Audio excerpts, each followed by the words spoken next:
ओम शांति 11/3/2023 की मधुर महावाक्य। मीठे बच्चे, ज्ञान और योग बल से पुराने पापों के खाते को चुकत कर नया पुण्य का खाता जमा करना है। योग बल से एवर हेल्दी वेल्दी बनना है। प्रश्न: संगम युग की विशेषताएं कौन सी है जो सारे कल्प में नहीं हो सकती है? उत्तर: संगम युग पर ही 5000 वर्ष के बाद आत्मा और परमात्मा का प्यारा मंगल मिलन होता है। यही समय है बाप से बच्चों के मिलने और वर्षा लेने का। बाप सभी आत्माओं के लिए इसी समय ज्ञान देते हैं, सबका लिबरेटर बनते हैं। संगम युग पर ही देवी देवता धर्म की सैपलिंग लगती है। जो दूसरे धर्म में कन्वर्ट हो गए हैं वो निकल आते हैं। सभी अपना अपना पुराना हिसाब किताब चुकत कर वापस जाते हैं। ऐसी विशेषताएं और किसी युग की नहीं है। ओम शांति। परमपिता शिव नाम जरूर लेना है। परमात्मा अथवा खुदा, गॉड तो बहुत ही कह देते हैं, परंतु फादर का नाम जरूर चाहिए। फादर का नाम है ही शिव, निराकार है ना। आत्माएं भी वास्तव में निराकार हैं, यहाँ आकर साकार बनती है। कहा जाता है परमपिता परमात्मा वहाँ से बच्चों को अथवा प्रिसेप्टर को भेज देते हैं पाठ बजाने। अब गॉड फादर जब कहते हैं तो मनुष्य की बुद्धि में लौकिक बाप नहीं आएगा। वह तो अपने बच्चों का फादर है, परंतु हे परमपिता कहने से बुद्धि ऊपर चली जाती है। आत्मा ही याद करती है। जिस्मानी फादर को भी आत्मा ही याद करती है जो जिस्म देते हैं। फिर आत्माओं का जो असली बाप है उनको भी याद करेंगे ना। परंतु वह कौन है? कौन उनको फादर कह बुलाते हैं? क्यों उनसे रहम मांगते हैं? वह सबका बाप है, यह तो सब जानते हैं। लेकिन अगर सब बाप ही बाप है तो फिर यह पुकार सिद्ध नहीं होती है। कहते हैं परमात्मा ने ही सब कुछ दिया है, यह बच्चा भी परमात्मा ने दिया है। तो गॉड को ज़रूर याद करते हैं, पुकारते हैं, आ करके हमको पावन बनाओ, लिबरेट करो इन दुखों से। तो ज़रूर कहाँ तो ले जाएंगे ना। सभी को लिबरेट कर शांति धाम व सुख धाम ले जाते हैं। कल्प कल्प कल्प के संगम युग पर ही आते हैं, ऐसे नहीं बीच में आते हैं सबको ले जाने। तब आएंगे जब नाटक पूरा होना है। बाप कहते हैं मैं एक ही बार आता हूँ, मुझे कोई घड़ी घड़ी आना नहीं पड़ता। मैं एक बार आता हूँ जब सब तमोप्रधान बन पड़ते हैं, क्योंकि 84 जन्म तो जरूर पूरे करने हैं। अगर पहले आऊँ तो 84 का चक्र पूरा हो ना सके। चक्र का पूरा अंत आना चाहिए ना। जब आना होता है तब फिर बच्चों को आकर पहले पहले बाप बनता हूँ, फिर टीचर सतगुरु भी बनता हूँ। बाप जन्म देते हैं, टीचर शरीर निर्वाह अर्थ शिक्षा देते हैं, और गुरु किया जाता है सद्गति के लिए। गुरु यहाँ ही किए जाते हैं। सतयुग में कोई गुरु नहीं करते, वहाँ बाप और टीचर होते हैं। ऐसे नहीं कि बाप टीचर बन पढ़ाते हैं। बाप अलग टीचर अलग होते हैं। यहाँ यह बाप टीचर गुरु एक ही है। तुम बच्चों को एडॉप्ट किया है, तुम हो मुख वंशावली, फिर चाहिए पढ़ाई। तो सारी सृष्टि चक्र के आदि मध्य अंत का राज समझाते हैं।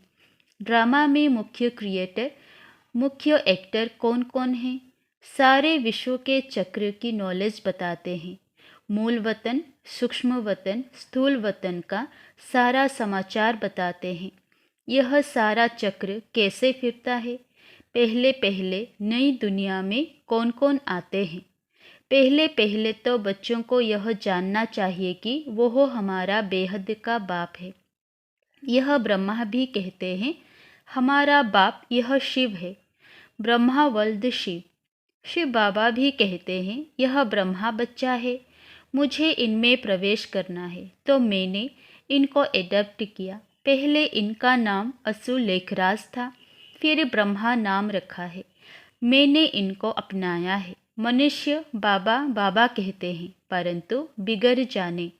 शिव के चित्र के आगे जाते हैं, परंतु वह हड्डी दिल से समझते नहीं है कि यह हमारा बाप है। लौकिक बाप का अगर कोई चित्र देखते हैं तो झट कहेंगे यह हमारा बाप है। शिव के आगे वह हड्डी नहीं निकलेगा। भल उनको परमात्मा समझते भी हैं, परंतु उस रुचि से हड्डी व जिगरी नहीं कहेंगे कि हमारा बाप है। सिर्फ वंदना करते हैं भक्ति मार्ग की रस्म अनुसार। उनसे प्राप्ति क्या होती है वह बुद्धि में आएगा नहीं। यह बाप बेट समझाते हैं। निश्चय करने के लिए पॉइंट्स तो बहुत देते हैं, परंतु बच्चे भूल जाते हैं। सभी धर्म वालों के लिए यह ज्ञान है, चाहे मिलिट्री का हो चाहे सिविलियन हो, ज्ञान सबके लिए है। तुम बच्चे जानते हो शिव बाबा हमारा बाप, टीचर, सतगुरु है। यह हमारा बहुत पुराना मिलन है। 5000 वर्ष के बाद आए हैं। इसे आत्माओं और परमात्मा का प्यारा मंगल मिलन कहते हैं। परमपिता परमात्मा आकर सभी आत्माओं से मिलते हैं। इस समय ही सबका लिबरेटर बनते हैं। सभी तो शिक्षा नहीं लेंगे, शिक्षा वह लेंगे जो देवता बनने वाले होंगे। मनुष्य सृष्टि का इतना बड़ा झाड़ है, इनसे सैपलिंग लगाते हैं। आज गवर्नमेंट भी किस्म किस्म की सैपलिंग लगाती रहती है। बाबा भी सैपलिंग लगाते हैं। फिर जो इस कुल के हैं वह निकल आते हैं। जो देवी देवता धर्म वाला व इस फाउंडेशन वाला होगा उनका ही सैपलिंग लगता है। तुम असुर देवी देवता धर्म के हो, फिर और धर्म वालों का भी सैपलिंग लगेगा। जो कन्वर्ट हो गए होंगे वह निकल आएंगे। किस्म किस्म के मुसलमान, पारसी आदि आते हैं ना, अपने देवी धर्म के झाड़ की ही सैपलिंग लगती रहेगी। अब तुम बच्चे प्रैक्टिकल में समझते हो, वह एक ही बाप हमारा बाप, टीचर, सतगुरु है। मनुष्य तो कहेंगे बाप ने हमको जन्म दिया, फिर फलाने टीचर ने पढ़ाया, फिर पिछाड़ी में गुरु करते हैं, कोई नहीं भी करते हैं। हर एक की अपनी अपनी मान्यता है। कोई ना कोई का सिमरण ज़रूर करते हैं। बाप को याद करेंगे व कोई मित्र संबंधी को याद करेंगे। अब तुमको और सबकी याद भूल एक बाप को ही याद करना है। वही सत्य बाप, सत्य टीचर, सतगुरु है। सच्चखंड की स्थापना करने वाला है। सारे सृष्टि के आदि मध्य अंत के चक्र की हिस्ट्री ज्योग्राफी बताते हैं। हम सुदर्शन चक्रधारी बने हैं तो ज़रूर चक्र याद करना पड़े। यह सृष्टि का चक्र कैसे फिरता है, शुरू से अंत तक चक्र को जानते हो और यह कल्प के संगम युग पर ही जान सकते हो। बीच में तो कोई जान ना सके। बाप पढ़ाते ही हैं कल्प कल्प कल्प के संगम युग पर। सारे वर्ल्ड की हिस्ट्री ज्योग्राफी का राज और कोई भी समझा ना सके, बाप ही समझाते हैं। बाप द्वारा तुम सुदर्शन चक्रधारी बन चक्रवर्ती राजा बनते हो। वहाँ यह नॉलेज फिर गुम हो जाती है। नाटक पूरा हुआ, फिर आत्मा के अंदर जो पार्ट है राजाई का वह शुरू होगा। इस समय तुम्हारा पार्ट है सीखने का। बाबा का आना, बच्चों को नॉलेज सिखलाना, ऊंच पद प्राप्त कराना अभी का पार्ट है। पद प्राप्त कर लिया फिर खत्म। फिर यह सृष्टि चक्र की नॉलेज प्राय लोप हो जाती है। कोई भी मनुष्य को इस सृष्टि चक्र का नॉलेज नहीं है। सन्यासी तो चक्र को मानते ही नहीं। झाड़ को देख कहते हैं यह तो कल्पना है। तो तुम बच्चों को भी धारणा करनी है। योग पूरा नहीं होगा तो धारणा होगी नहीं। बुद्धि प्योर बन ना सके। कहते हैं ना, शेरनी का दूध सोने के बर्तन में ही ठहर सकता है। तो यह भी ज्ञान अमृत बच्चों को मिलता है। बर्तन लोहे से बदलकर सोने का होगा तब ही धारणा होगी।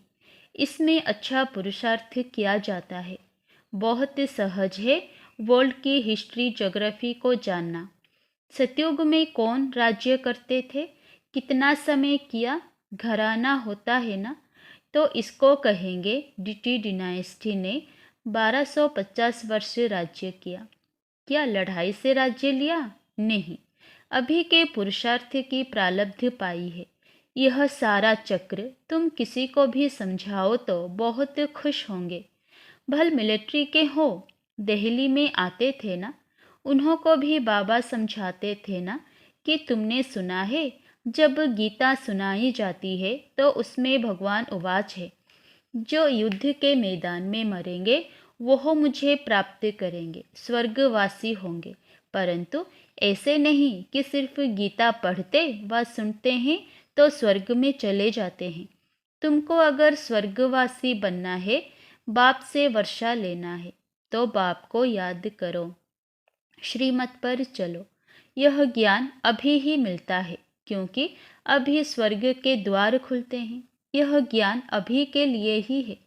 शिव बाबा को याद करने की प्रैक्टिस करनी है। अभी बेहद का बाप समझाते हैं, मुझे याद करो। उस गुरु के बदले एक शिव बाबा को याद करना पड़े। मेहनत है, वह बाप सभी का एक ही है, उस द्वारा ही स्वर्ग का वर्षा मिल सकता है। शांति सुख का वर्षा उनसे मिलता है।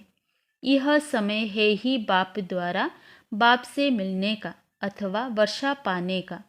सतयुग में था ही एक धर्म, तो अनेक धर्म विनाश और एक धर्म की स्थापना का काम परमपिता परमात्मा का ही है, दूसरा कोई कर ना सके। जो बाप द्वारा पढ़ते हैं, राजयोग सीखते हैं, वह स्वर्ग में चले जाते हैं।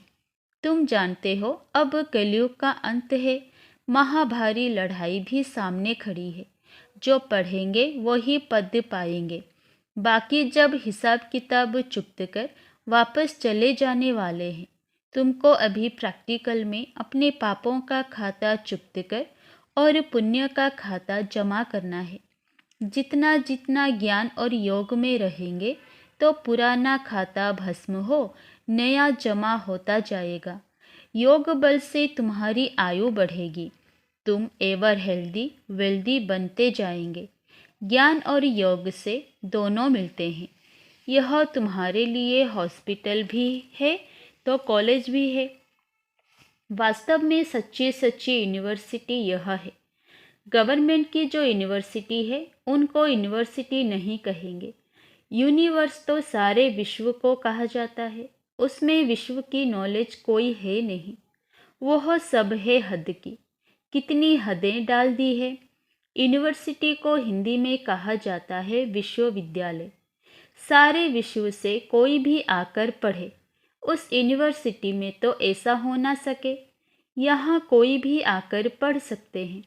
विश्व का रचयिता ही यह विश्वविद्यालय स्थापन करते हैं। हम लिखते भी ऐसे हैं। अब विश्वविद्यालय या यूनिवर्सिटी में फ़र्क क्या है? वह हिंदी, वह अंग्रेज़ी अक्षर है। यह विश्व के रचयिता ने विश्वविद्यालय रचा है, जहाँ बाप मनुष्य को देवता, राजाओं का राजा बनाते हैं, लिबरेट करते हैं। श्रीमत तो मिलती है, परंतु आसुरी मत वाले श्रीमत को भी मानते नहीं। यहाँ इस श्रीमत से कितना श्रेष्ठ बनते हैं। अपने तन मन धन से भारत को स्वर्ग बना रहे हैं, और है सारा गुप्त। बाबा भी गुप्त आते हैं। श्री कृष्ण तो गुप्त हो ना सके, परंतु बाप को ना जानने के कारण श्री कृष्ण का नाम गीता में डाल दिया और फिर कृष्ण की डांस दिखाई है। वह तो प्रिंस प्रिंसेस आपस में करते होंगे, वहाँ प्रजा थोड़े ही जा सकती है। बाप समझाते तो बहुत हैं, कहते हैं ज्ञान धन लेकर फिर दान करते जाओ।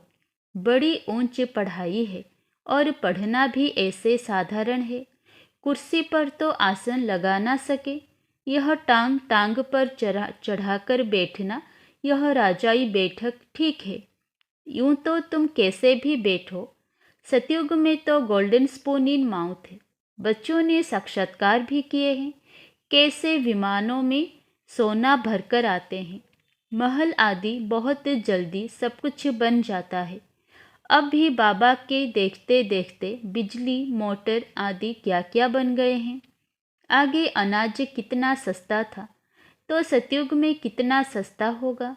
यहाँ सोने के सिक्के की कीमत 100 रुपया है, तो वहाँ 1 पैसा होगी। तो कितना फर्क है। तो तुमको 1 जन्म की पढ़ाई से 21 जन्मों की राजाई मिलती है। और क्या चाहिए। बाबा युक्तियाँ बताते रहते हैं। बच्चे अगर ज्ञान नहीं लेती है तो उनको शादी करानी पड़े। बच्चा अगर ज्ञान ना लेवे तो कहेंगे जाकर अपना कमाओ और शादी करो।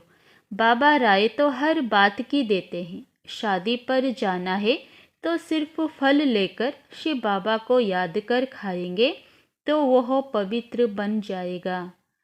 अच्छा, बाप दादा का मीठे मीठे सिकिलधे ब्राह्मण कुलभूषण स्वदर्शन चक्रधारी नूरे रत्नों प्रति याद प्यार और गुड मॉर्निंग।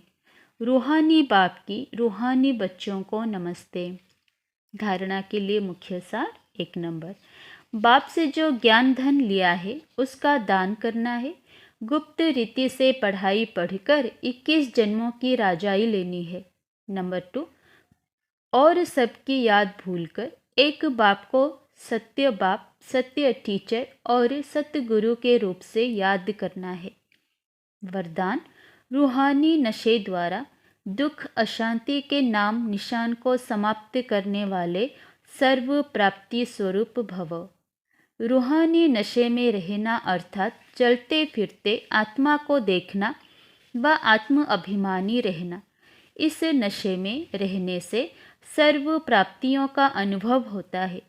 प्राप्ति स्वरूप रूहानी नशे में रहने वाली आत्मा के सब दुख दूर हो जाते हैं। दुख अशांति का नाम निशान भी नहीं रहता, क्योंकि दुख और अशांति की उत्पत्ति अपवित्रता से होती है। जहाँ अपवित्रता नहीं, वहाँ दुख अशांति कहाँ से आई। जो पावन आत्माएं हैं उनके पास सुख और शांति स्वतः ही है। स्लोगन, जो सदा एक की लगन में मगन है वही निर्विघ्न है। ओम शांति।